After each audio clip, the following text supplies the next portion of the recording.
Hiraeth calls to a Welshman even when he's closest to happiness, reminding him that he's incomplete. Lisa Kleypas.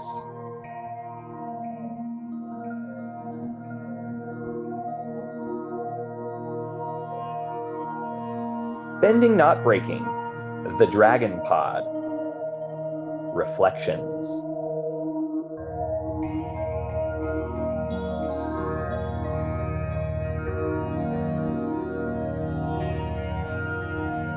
Welcome back to another episode of Bending Not Breaking and the Dragon Pod. This is your host, Ben Pruitt, and I am thrilled that we have another chance to talk about reflections today. We're diving into the deep, lost child. Oh my gosh, it's so intense. There's so much going on. There's lots and lots of angst, and I am excited that I don't have to tackle this juicy reflection alone. Joining us today for the first time, maybe not the last, we'll see, is Raay. And Raay is also known as, and perhaps better known as in the Dragon Prince community, as Words with Dragons. And they use they, them pronouns. And so Raay likes to write books and meta and play chess and often makes too many playlists in their free time. They work as a humanities tutor for the past several years and since getting their English degree, and also tackle some other freelance gigs on the side. Raay, we are thrilled to have you. How are you today? Yeah, thank you for having me. I'm really happy to be here. I've been a fan and I always love a good podcast, so it's really exciting to get to jump in, especially on such like a juicy kind of reflection. This was definitely one of my favorites. I know this whole round of reflections is just like S- So good. they're So really sad. in the feelings punches, aren't they? Oh man. Yeah, this one's great. So just so people know who you are, who don't spend time on any of the social medias, like what makes you you? What makes you a human being? Yeah, so I think the little summary kind of summed it up. I'm a very like lovingly nerdy person. I've been in fandom for a really, really long time. I joined when I was like a kid, and now it's been like 13, 14 years of being in like fan communities. And so I find that I don't know, I'm someone where I really kind of take my time to try to find little pockets to be like really happy to be like alive and really appreciative. And I Mm, feel like fandom has really helped me kind of do that. I feel like art can be such like a sustaining force in your life for happiness and appreciation and, understanding the world and other perspectives or kind of getting out of your own head and getting into somebody else's. And so I find that that's why I've always really pursued like reading and writing and like those sorts of things, as well as being a pretty analytical person. So that's why I kind of wanted to go into English, and then all those skills kind of loop back into each other pretty nicely. So that's it's a lot of awesome. fun. So tell me, you as an English major, do you have a favorite piece of writing that you like always go back to? I don't know if I have. I am the stereotypical English major. Like I really do love Shakespeare. Yeah. But I don't know if there's like a singular piece of writing. There have definitely been pieces of writing that have like really influenced me as like a person, as like a writer.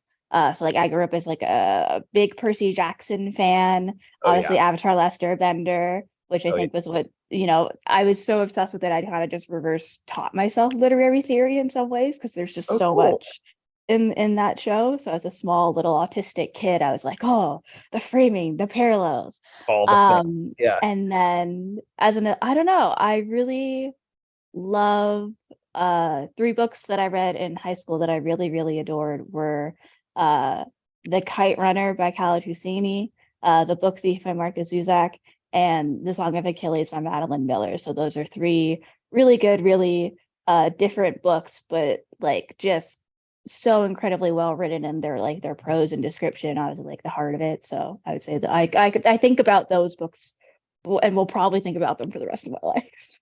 That's Yeah. awesome. I've read two of those out of three, and I loved both of them. So Yeah. Yeah. very exciting. Well, so we know a little bit about you. We know a little bit about your passions and your interests. So tell us about your passions and interest in the Dragon Prince. Like, why the Dragon Prince? What is your relationship with the Dragon Prince?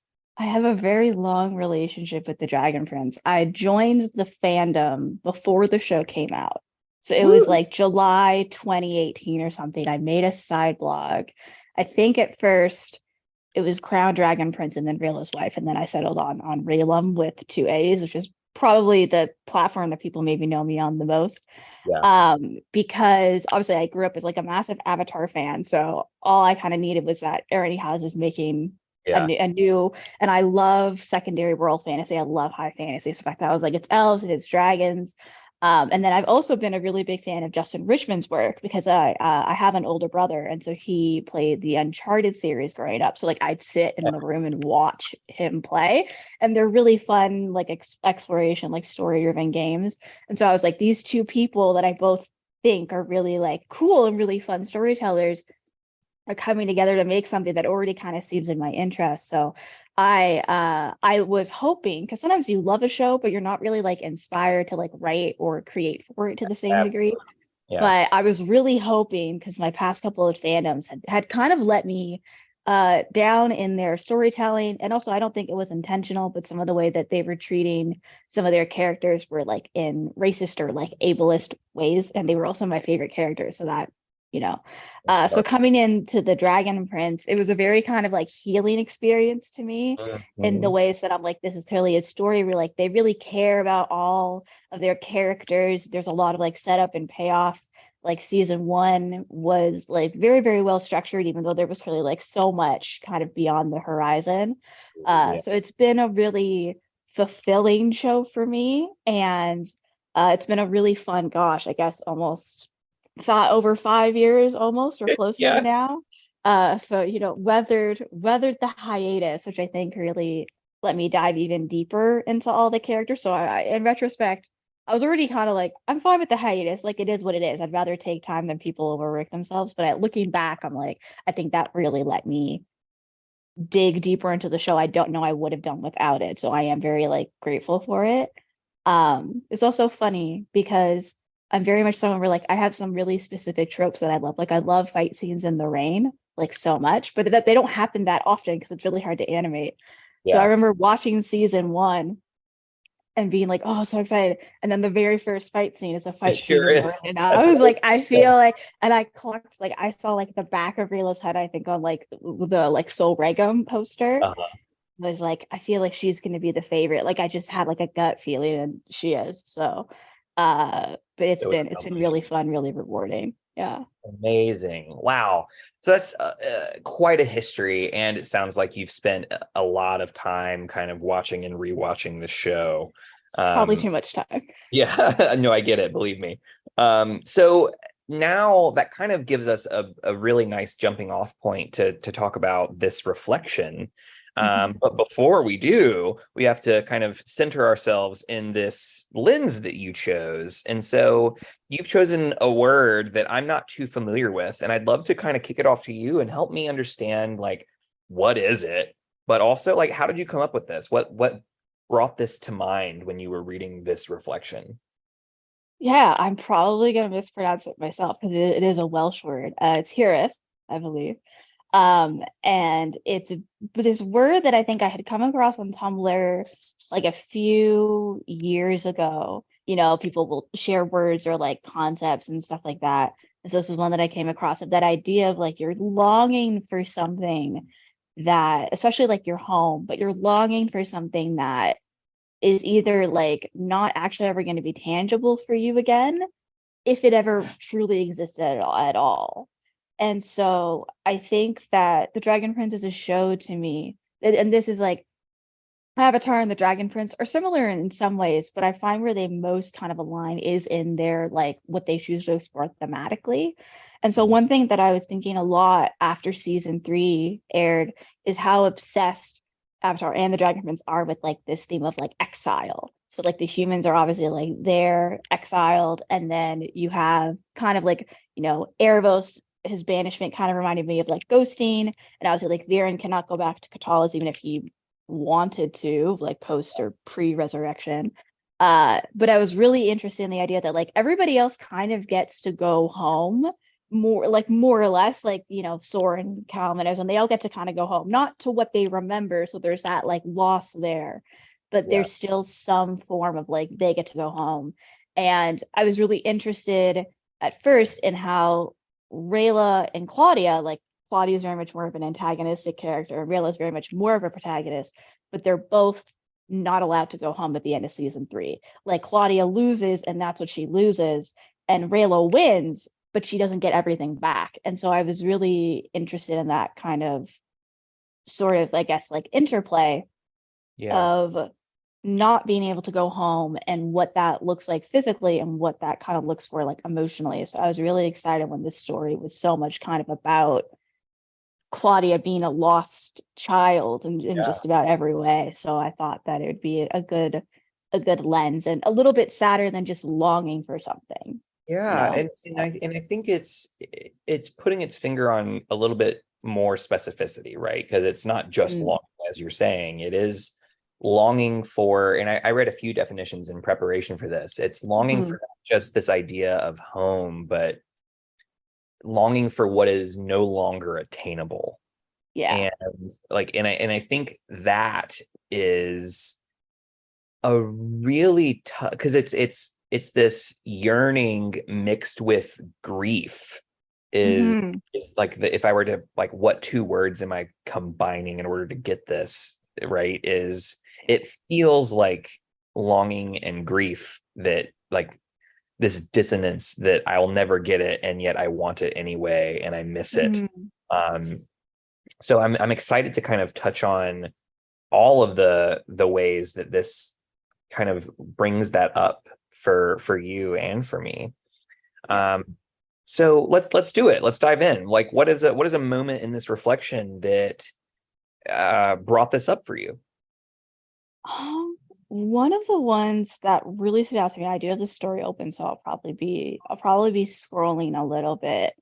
Uh, but the part I can't remember, this one made me cry, but I feel like it probably did.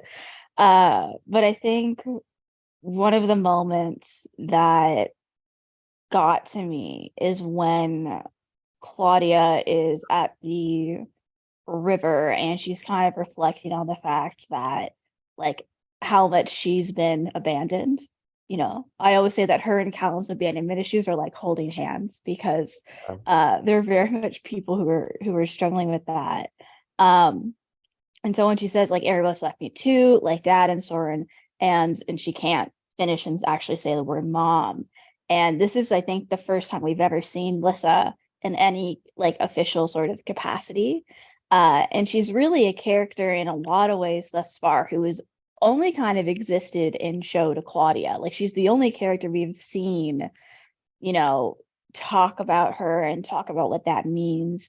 And it's very clearly something that is a deep wound for her, Mhm. and really informed the way that she thinks of the world. And so I think it was interesting to me because like, you're always kind of thinking about the characters in contrast. So like when she's talking with Ezra at the end of season 2, like about her mother, she doesn't seems to hold a lot of pain, but she doesn't seem to hold a lot of anger and resentment about it. She's kind of like, oh, I think she needed to leave to be happy for herself somehow. Like she kind of has that more understanding side, which I thought was like really refreshing, but also really interesting because it clearly does hurt her so much.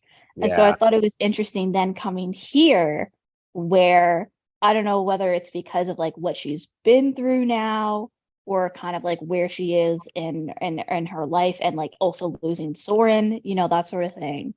Um, but I thought it was interesting how much more like bitter and angry about it Claudia seemed to be. yeah. And she's a character where like she's really interesting because like she's like 5 different cognitive dissonances stacked in a trench coat.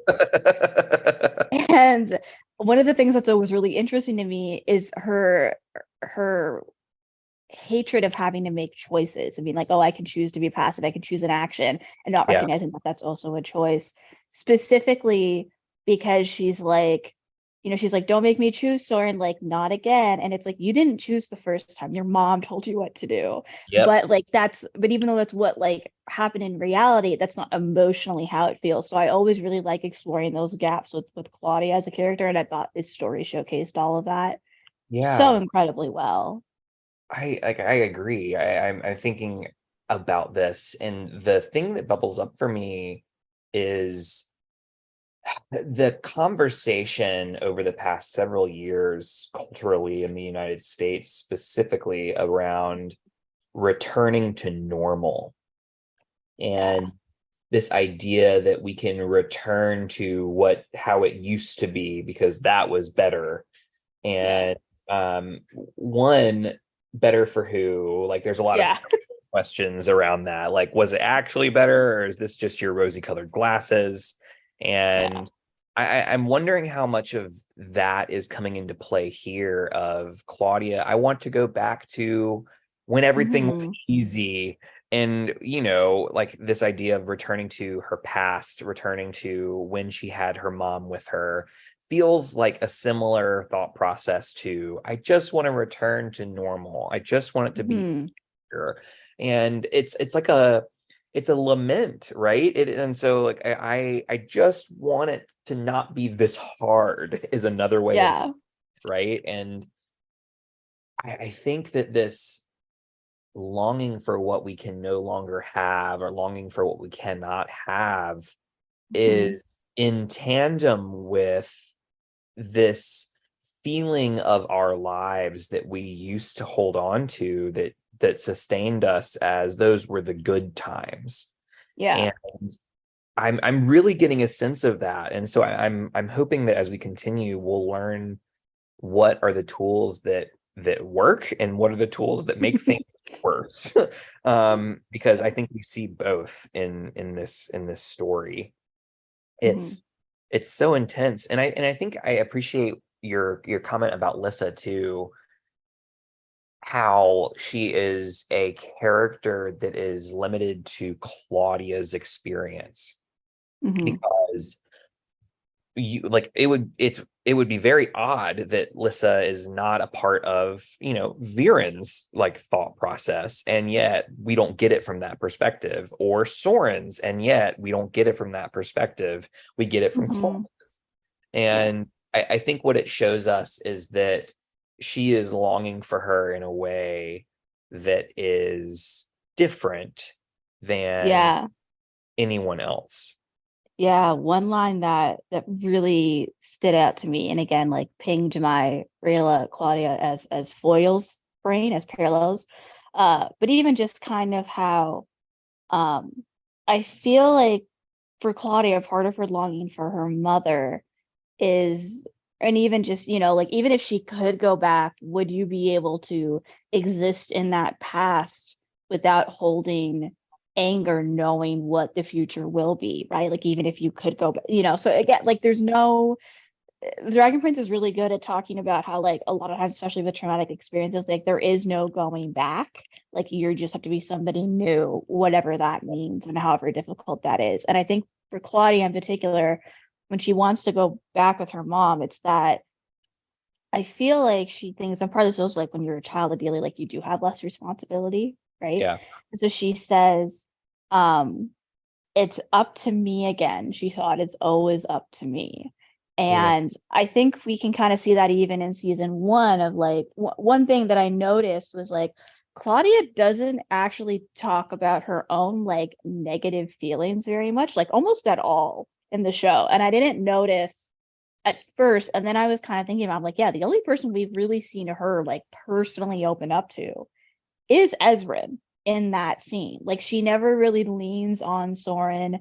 She's usually like a listening ear to Viren, and then she's very much like the fixer in her family. And I think that's a role that she probably really took on once Lissa left, especially because like, she knows that her dad, maybe she doesn't know her dad did something terrible, but she knows her dad like fixed the problem, right? So that very much informs her view of dark magic. To her, it's not even that it's morally wrong and she's cool with it. She just doesn't see anything wrong with it. So it's almost like that ignorance is bliss type quality to it. And then for Soren, like she very much is the one like taking care of Soren. She being a dark mage means like you have to be prepared with the right ingredients. Like you have to be resourceful. You have to already have what you need. And so I think Claudia, like her perfectionist tendencies, like her level of preparedness is for her to feel like she can fix whatever happens. Yeah. And I think even for her, we see here a really great kind of, I remember when season 4 came out, people were like, why did Claudia make Viren go up the mountain? That seems weird. And I'm Yeah. like, well, it's because she's steamrolling over his emotional experience. She thinks I physically fixed it. So Yeah. That, she's not conceptualizing the emotional trauma. And I think that's what she does with Soren in season 2 as well. So yes. it felt really in character to I me. And we see that kind of here, right? It's like, well, she physically makes herself look and feel better. So everything's fine, right? And it like that's not how it works. But Yeah, no, I have a like I wrote that down as something that is a really interesting frame for longing for something that is no longer attainable. And I say that in quotes now. Even to take the metaphor of home, right? Of mm, what we look like versus what we want to look like, or what not even just the want, but what we want to present to the world, even, mhm. right? What we want to be perceived as, and even to perceive ourselves. And I'm thinking about like the difference between, I think I've made this comparison before, but the Mhm. idea of makeup as a parallel or analogy to dark magic. Yeah. Um, right, and thinking, and I am a male and I don't regularly use makeup Yeah.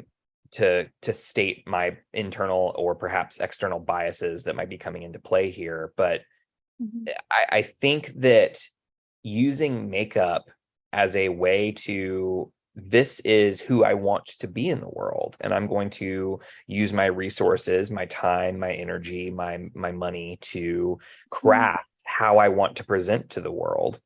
yeah. And it's similar to what Claudia is doing, right? Of Yes. Yeah. creating this image that I am longing to be. I want to be Mhm. more like this image that I'm bringing and putting into the world. And I'm Yeah. curious, like, what are your thoughts on that? Is that like a totally left field weird thing, or is how does that Yeah. work for I you? mean, I grew up AFAB. I've been out as non-binary for like 2.5 years now, which is crazy because sometimes it still feels like yesterday. And growing up as a kid, I was never into makeup and I never really did. I think I wore makeup maybe 3 times in my life. Yeah.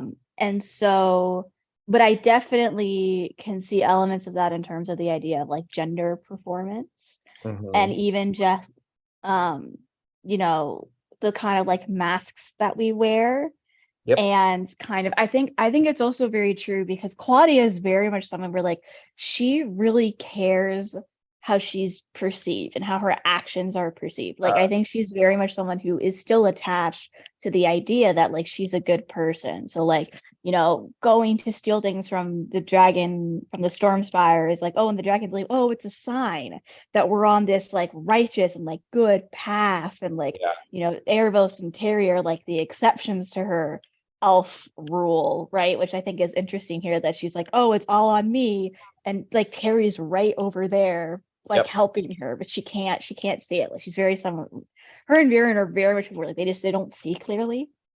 And so I feel like for Claudia, it's kind of like she cares how she's perceived. She wants to be perceived as strong and put together.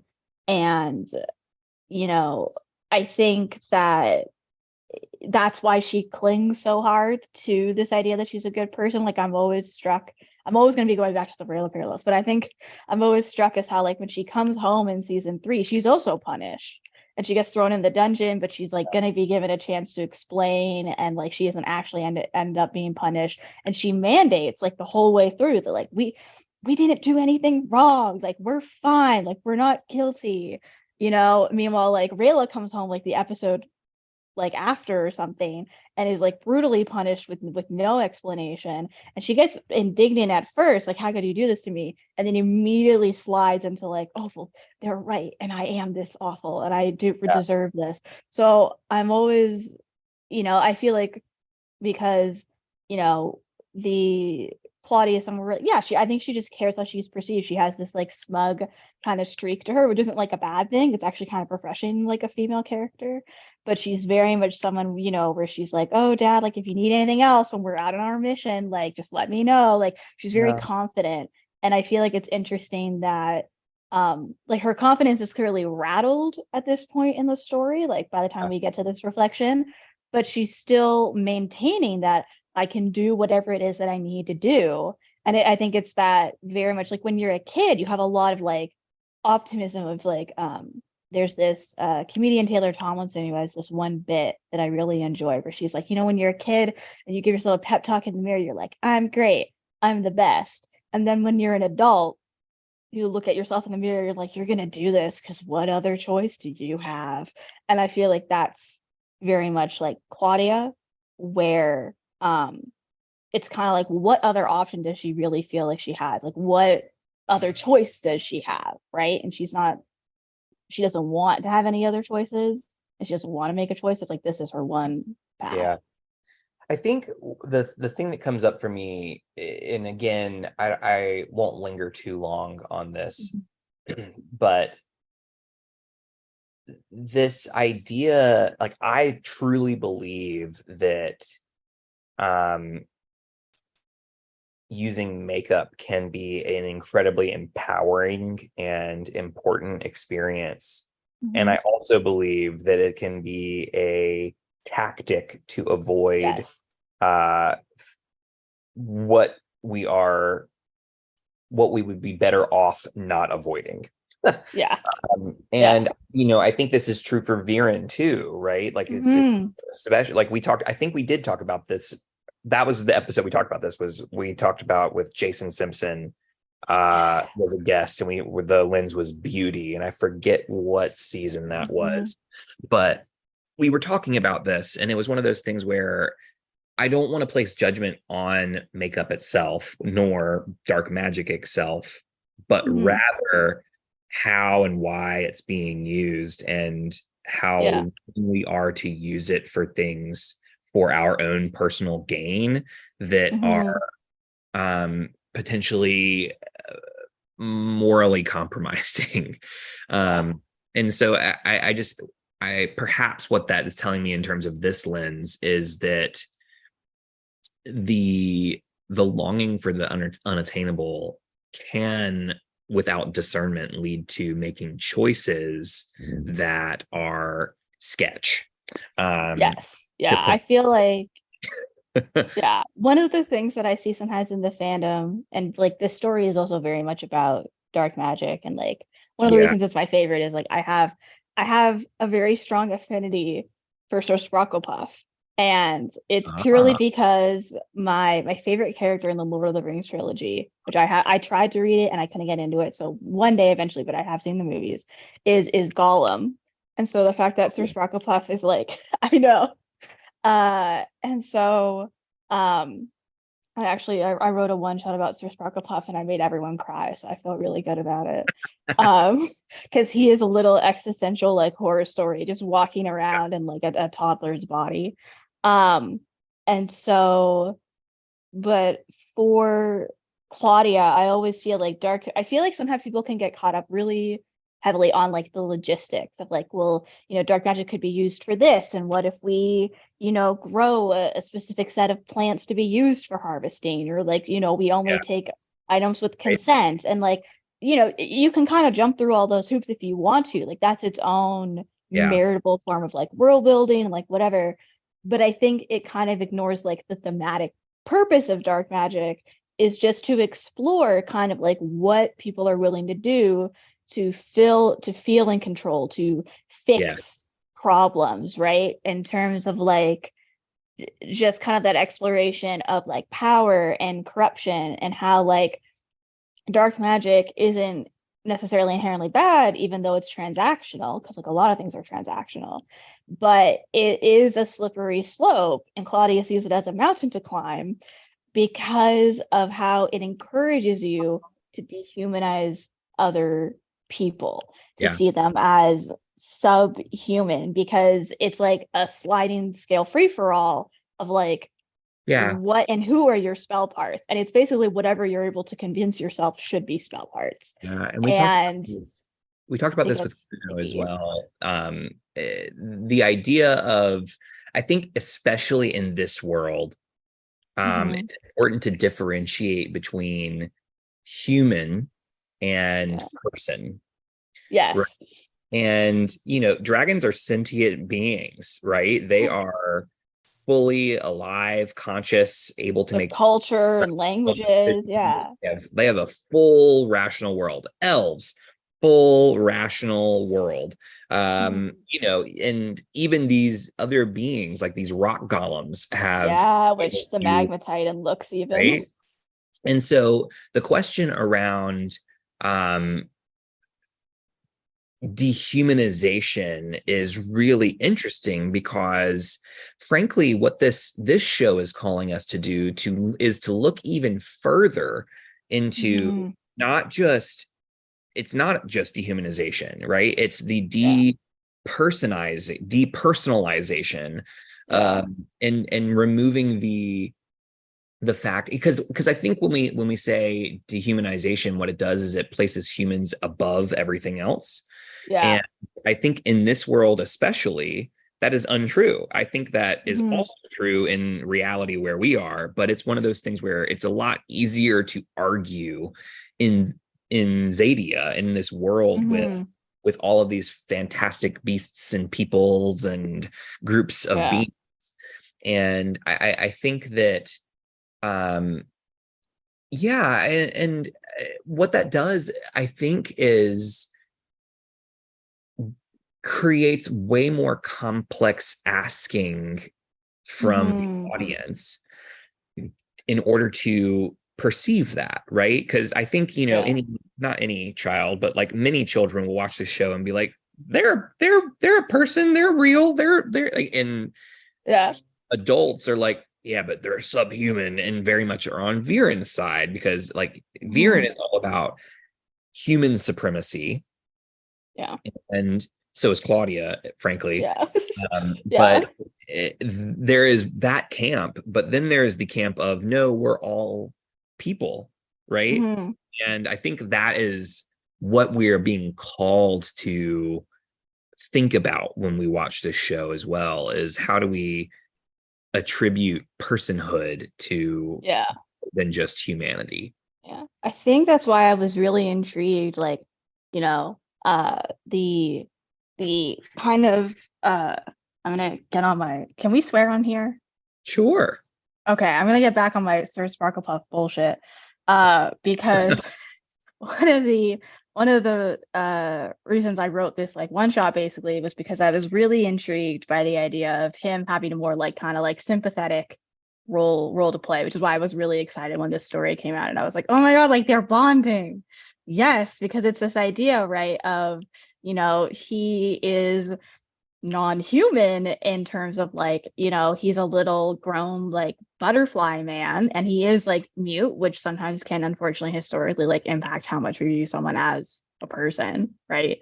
Yeah. So I always think about that when I'm thinking about like the dragons versus the archdragons, of like, well, just because not all the dragons talk doesn't mean they're less like sapient than the dragons that can talk, right? So I find that that can be an interesting division in fandom. And so I thought it was noteworthy that the story was then purposefully kind of making Sparklepuff and Claudia like mirrors of each other. Um, because obviously Sparklepuff is very much like a guide and very much like a tool for Erebos, but he clearly does have his own personality and his own little like quirks. Like he genuinely wants to be helpful and like wants to help them. And I thought it was interesting for Claudia to see some of her own kind of experiences reflected back in him. Like when he crushes the snail, at first she realizes like, oh, like that's useful, but it also is something where she's slightly almost like repulsed by it. And it kind of shows that, like, this thing's not this thing, but this little guy's morality is like whatever you teach him it is. And I don't know if I'd want Claudia as my morality teacher. No, Uh, I don't think I would. yeah, but I thought it was interesting, even just like, I think one of my favorite things that I studied when I was getting my degree was like Gothic literature. Mhm. And so the Gothic is very much interested in like the house and the body as like sites of trauma, of the home being this like desecrated space where it might seem really nice, but there's always kind of stuff like lurking Yeah. underneath. And dark magic kind of makes me think of the way that it can turn the body into this site of trauma, because you literally hold the corruption and the weight of what you're doing like in your Yep. body. Yeah. Yep. I agree wholeheartedly. This is on point. Mhm. I'm going to step into your Sparkle Puff zone. Yes. And so one of the things that I find interesting about, Sparkle Puff is Mhm. just tracking in this reflection alone, right? Mhm. We're acting almost childlike in terms of like development. Mhm. And one of the things that I'm seeing, and you kind of are pointing us to, is this idea of mimicry, of Yes. like mimicking Claudia and doing what Claudia does. And that is a common learning tool for infants, for young children Mhm. who are learning to exist and define who they are. Yeah. And mimicry is really interesting because we have mirror neurons in our brains that when we see someone do something, um, our brains sometimes, like, the mirror neurons will fire and it will almost be as if we were doing it ourselves. And so Mhm. mimicry is a form of like, I'm going to do this, and it creates self. The awareness of self is what mimicry does for young Yeah. children. And um, so I find that particularly interesting. And as I frame that in terms of this lens, this hirith, or is, I hope how we're pronouncing it, Yes. Yeah. uh, the is Sparklepuff does understands what's going Mhm. on, some elements of what's going on, but Yeah. the communication barrier is getting in the way. And I'm wondering about why Claudia has no patience for that. And what's really interesting for me is, you know, clearly Sparklepuff knows things because it was Mhm. drawing Umber Tor, was Yeah. drawing it, like, knows enough to be able to be like, I know what I'm talking about. But there's a communication barrier that Viren figured out that could see Mhm. past. But Claudia, even realizing that this homunculus in her eyes Yeah. is not like, doesn't have the personhood that she would ascribe someone else, and Yeah.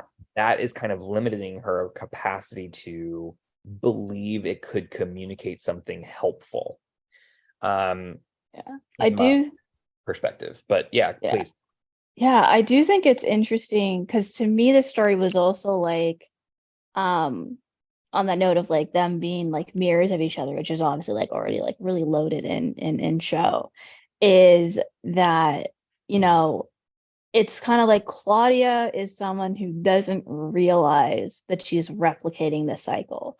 So like for me, it's very much like Viren, Claudia, Terry, just her Sparkle Puff. Like it's all kind of like the same line in Mhm. regards to like, Claudia learns dark magic from her father, right? Even like the parallels between like when Soren kills Viren and drops to his knees and is like, I had to, and is clearly like very traumatized by it.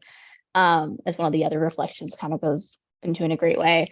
And then you have the parallels of Terry also murdering Ibis, and it's like it's framed very similarly, like shot for shot and kind of certain things. And then obviously he drops to his knees and he breaks down crying. And it's like, I had to, right?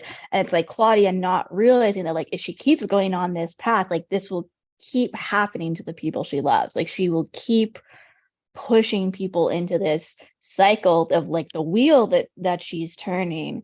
And like Sir Sparklepuff is almost like this like quasi like next generation sort Yeah. of in a way where it's like, you know, he'll do what she shows him to do. And again, it kind of also made me think I love Frankenstein by Mary Shelley.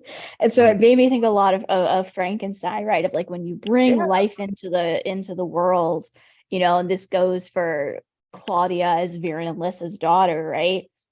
It's kind of like, you know, her dad is MIA right now, and her mother has literally been gone for a long time.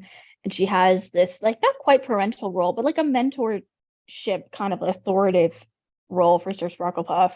And like she flubs it, you know, like she's not even conceptualizing that like this could be a responsibility that she has, because she has so many other responsibilities already self-imposed and literally on her metaphorical plate. Um, but I thought that was, you know, even her replicating like Viren's butterfly Yeah. thing now, right? But, you know, I think it's interesting in the season 2 novelization, which is somewhere on my bookshelf, when Viren does his rejuvenation ceremony, he does think of Lissa while he does it. And I thought it was interesting that Claudia also thinks of Lissa while she does it, but where Viren has this like twinge of like he doesn't love what he is, Claudia is not even there yet. Like, or if anything, she could have a teeny smidge maybe of self-loathing about it, but there's Yeah. nothing there yet. So Yeah. It's a fascinating comparison for sure. Amazing. So I want to briefly touch on something from the very beginning that I think you kind of alluded to already, but she talks about Callum and Ezrin and their elf as her enemies, and um, thinking about again using this framework of Hirith of what longing for what was or what will never be again or home mhm. or and these people, not Rayla, but used to Yeah. be her home, right? They used to be a Mhm. part, literally a part of her home. And it's interesting to think about how our quote enemies now Mhm. versus what they used to be to us. And like in a way, it's almost a similar longing to the experience she has with Viren as well, in the sense Yeah. that I'm longing for who Viren used to be to me. I'm longing for who these people used to be to me. And it's no longer attainable, that's for sure, because people Yeah. change. But it's also one of those Mhm. things where, like, she's longing for a version of these people that make her feel more comfortable. She's longing for a Yeah. version of these people that are not allowing them to be the expansive self that they could be. And Mhm. like I hate to be so critical of Claudia, but like I am. Yeah. And like this is one of those moments where I'm like, girl, you can't have it both ways. And it's just really fascinating to me to think about. And so that was a moment that really struck me in terms of this lens that I was like, oh, that's pretty intense. um, Yeah. yeah. Does Yeah. that resonate with you? Yes, definitely. I thank you for bringing that up. I love that. We're gonna get to circle back because there were two things that I kind of noticed. The first was that, you know, obviously, uh, you know, Callum and Ezra in particular haven't really done anything to her at this point. Like they haven't attacked her, but she knows that they're obstacles to her goals, so they get, and it's been like 2 years, so they get shafted into it. And then obviously Rayla has never been a person to her, and it will be a very long road before Rayla will ever be a person to her. So that's not surprising, even if it is disturbing, because I'm like, you're dating an elf, Claudia, come on. But I think Yeah. again, 5 cognitive dissonances in the trench coat.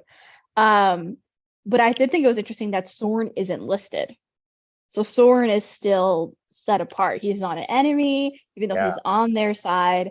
There's still that brother sister connection, of course, right?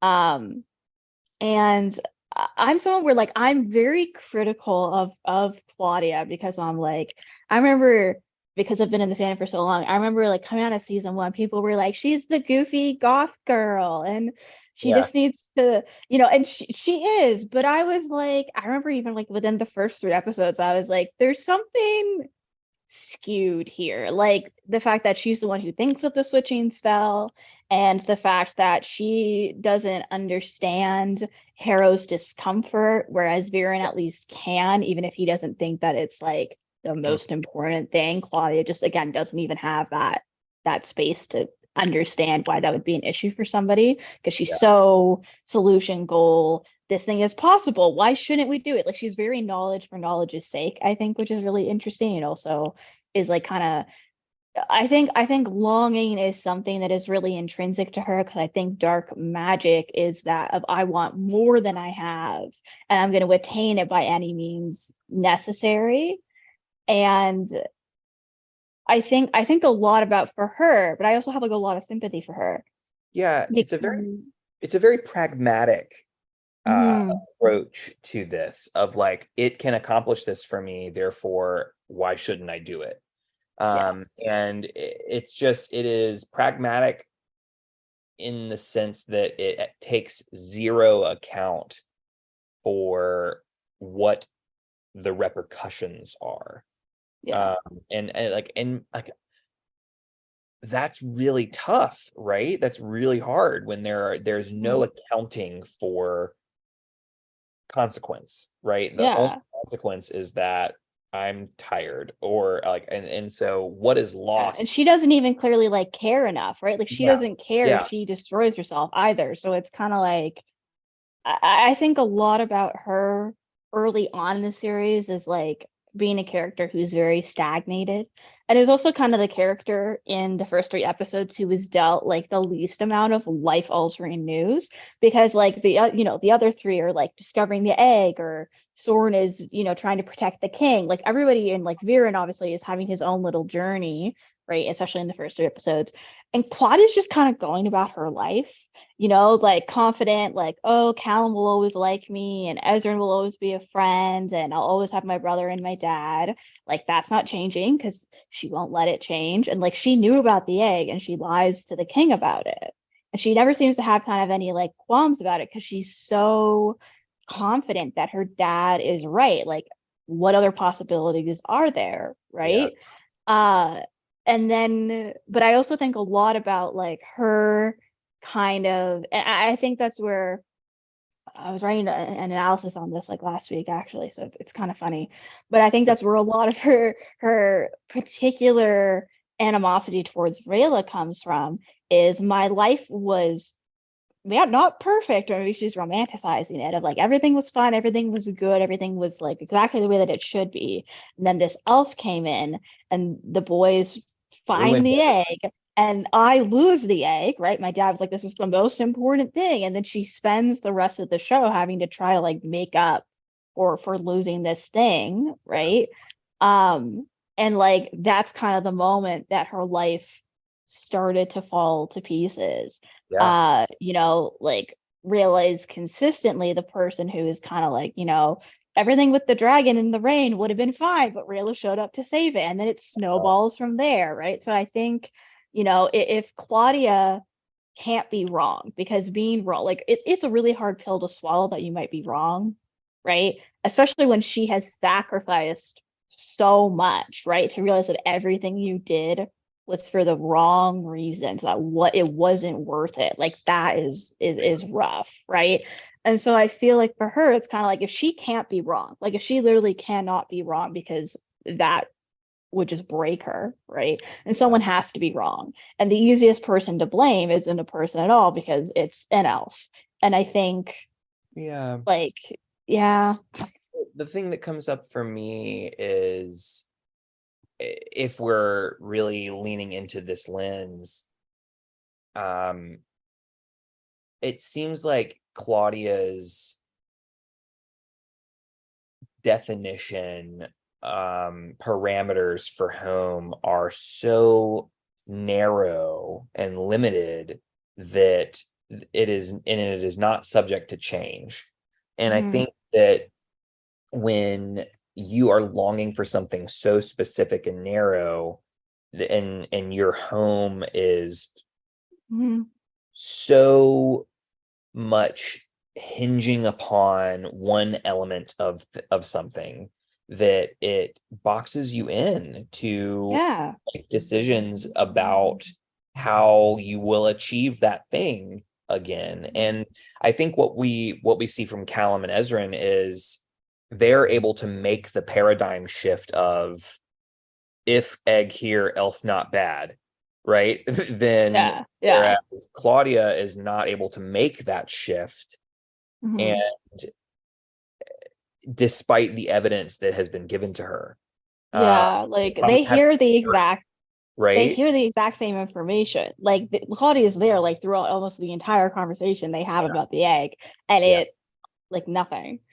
So Well, and I think that's just, it's so indicative of, like, just because Hirith in and of itself is neither good nor bad. However, what it does tell us is that when you're longing for something and taking every means you can to get it, that one would hope, I think, that your definition of home can be expansive. yeah. Um, and so that's really interesting. And it's just, speaking of Terry, this is my last thing that I'd love to kind of bring up with you, Yeah. which is Terry. Yeah. And the song Love that he Terry. sings, right, in this Hmm. piece. It feels like Terry's song is a mindfulness practice, right? It's um not quite spot on the theme, but it is a reminder of, hey, this is what grounds you. This is what, like, it just, the description of getting into the dirt and all of that really kind of feels like a chance to reset and be present and reconsider, what home is, which is the ground beneath your feet. Yeah. And um, I don't know, it felt like a way to cultivate a different kind of longing than one that is causing harm, if that makes sense. I am longing for something that I cannot have. And this song is like, well, we have the dirt beneath our feet and the snails Yeah. and the, it feels like a mindfulness practice that might get us out of that in a way. And I'm curious, if what is that, how does that sound or feel? Is that wonky for you? Yeah. I feel like Harris and that longing for home is something that Terry's song, specifically the line of know your roots and know yourself. Yeah. And I feel like Claudia's longing for going back and as much as she can to, like, whether that's when her mom was here or whether before Rayla showed up or like whatever that, or even just when she was with Soren, like whatever that looks like, right? Me would mean sacrificing what she has with Terry, which is clearly again still very meaningful and genuine for her, right? So it's kind of like you're losing things, but you're also gaining things. And if you're so focused on one particular path, right, you can lose sight of everything else that you have in Yeah. front of you, right? Like she thinks I have to do this on my own, ignoring that Terry is there to help her. And I think it also shows that like Viren's deep longing in his mind to have humans return to their rightful home, to return to Zadia, Yeah. right, is very much what has cost Claudia everything else in her life Yep. in a lot of ways. And I think it comes like, back to the idea of like, even if you could go back, even if humans could return to Zadia in the manner that Viren wants, like, would that actually fix what you think it's going to fix, right?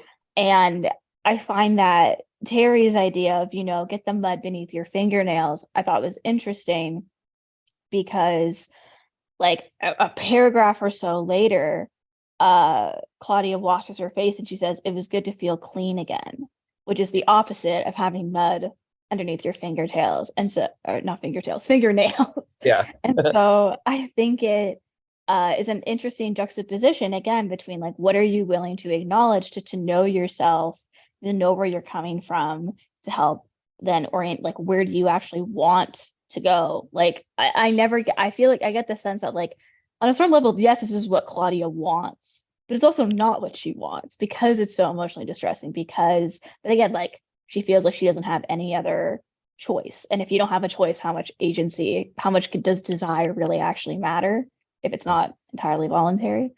And so I feel like again that comes to the idea of Claudia, thinking about her roots, but kind of refusing to actually know herself, to Yeah. have a full perception of herself.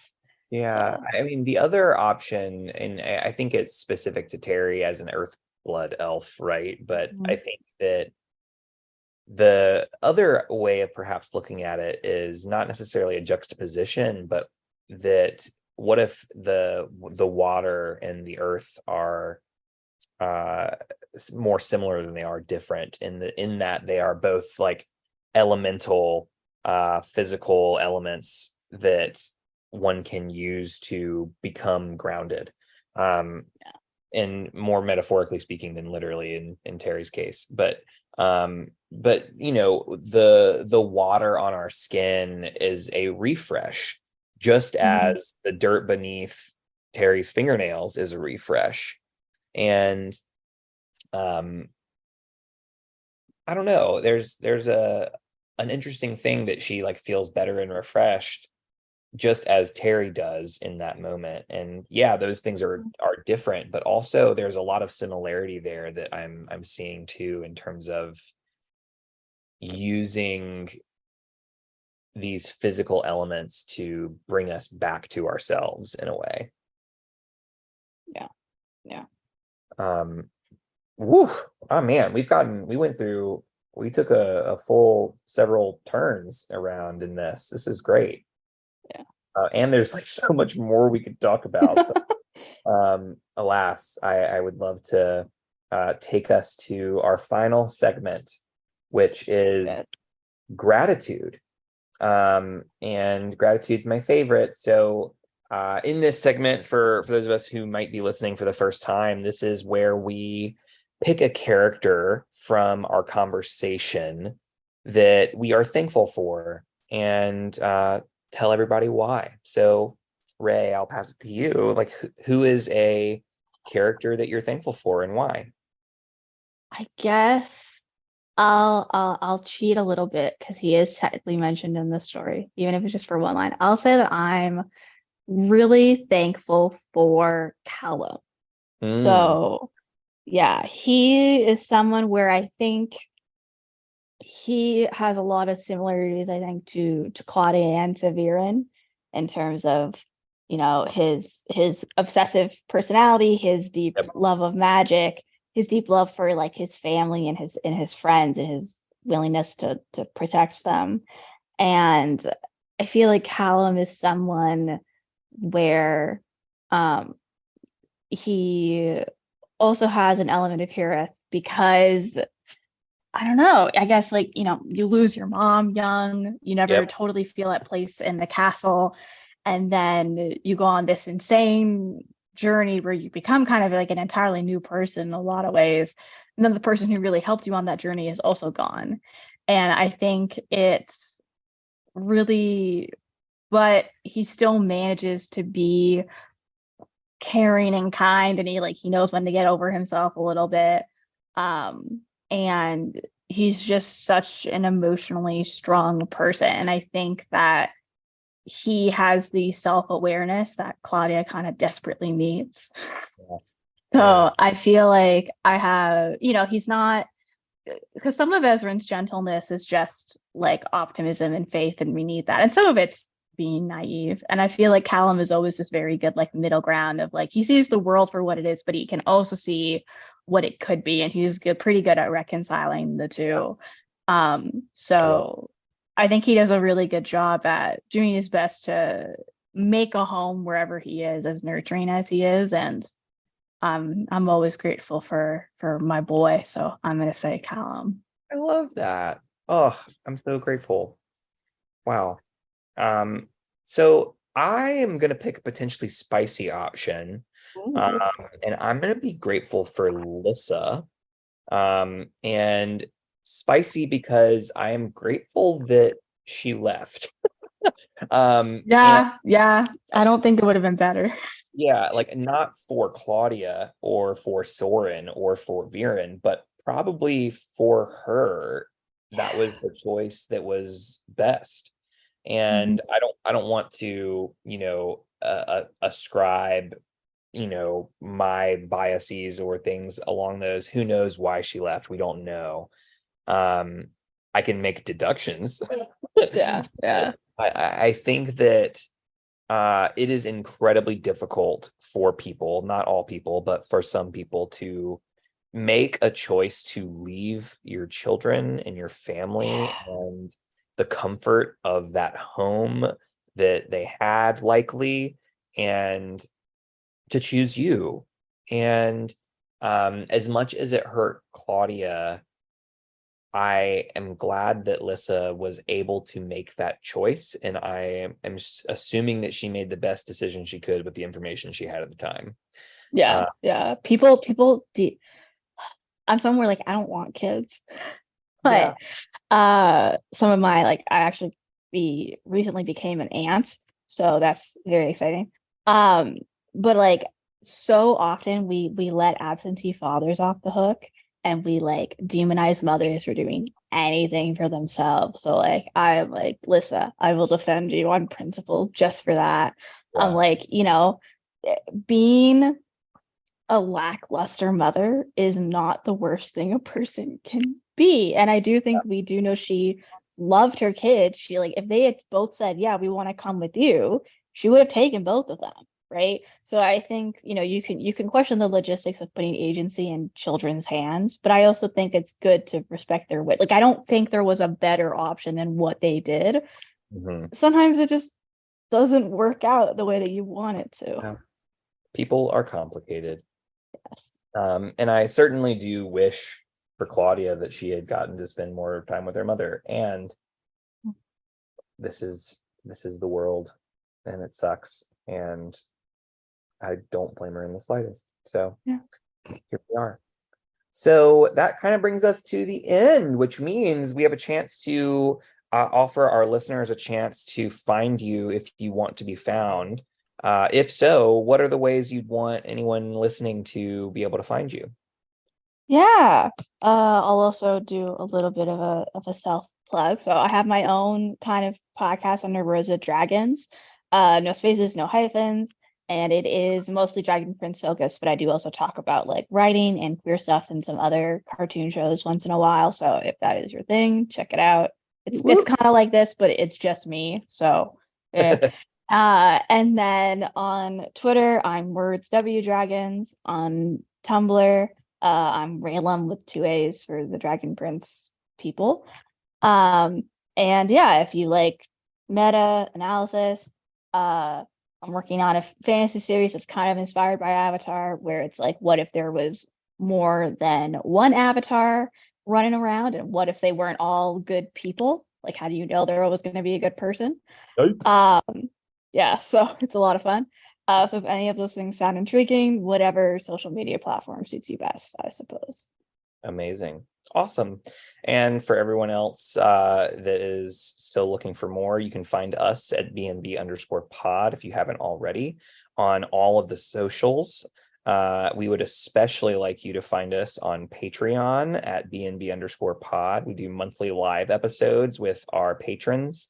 Right now, our next month, we're going to be talking about Appa's Lost Days, which is kind of like, oh my God, that's a big episode. So if It you want to really join, is. it's not too late. It's happening soon, but we will love to have you. And that's it. That's a wrap, folks. Raay, thank you so much for being a part of this. This has been a really great episode, and we will hopefully cross paths again forward. Yeah, thank you for having me. This is a lot of My, fun. my pleasure. All right, everyone. Until next time, be well and do good.